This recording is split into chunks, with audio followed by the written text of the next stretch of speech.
The Vampire of Croglin Grange, in the quiet English countryside of Cumbria during the late 1870s. The Croglin family owned a modest estate known as Croglin Grange. It was a place of pastoral calm, with rolling green fields, an ancient churchyard, and a crypt that had stood for centuries, its stones blackened by time. Amelia Croglin, the daughter of the house, was known for her gentle nature and delicate health.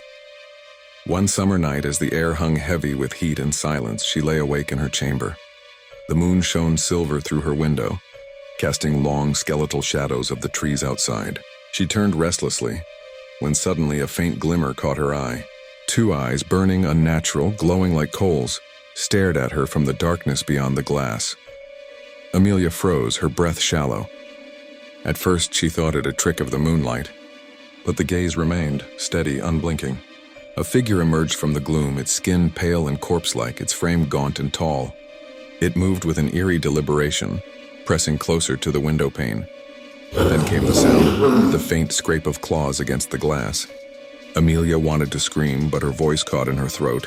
The creature pressed its long, bony fingers against the window and, with shocking force, shattered the glass. The fragments clattered to the floor as the night air rushed in. Before she could flee, it seized her, pinning her to the bed. Cold lips pressed against her neck, and then the searing agony of sharp teeth piercing her skin. She struggled weakly as it drank, the room spinning into darkness. Her scream finally tore through the house. Her two brothers, roused by the noise, burst into her chamber. The creature turned, its mouth stained with crimson, its glowing eyes blazing with fury. With unnatural speed, it fled into the night, vanishing toward the ancient churchyard. Amelia collapsed, blood trickling from the wounds at her throat. Though pale and weak, she lived. The following night, her brothers armed themselves and kept watch. As the moon rose high, the same figure appeared once more, stalking the grange. They fired their pistols, and though the bullets struck, the creature did not fall. It staggered, snarled, and slipped away into the shadows, retreating to the crypt at the edge of the grounds. By dawn, the brothers resolved to end the nightmare. They gathered a small band of villagers and entered the crypt.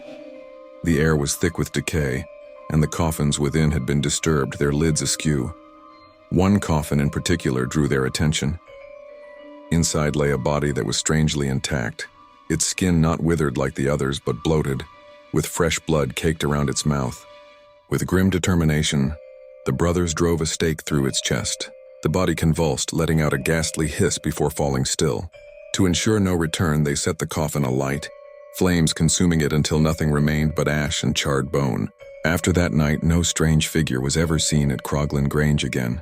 But those who live in Cumbria still whisper of the Croglin vampire, and some say on certain moonlit nights the churchyard stirs with shadows that should not move.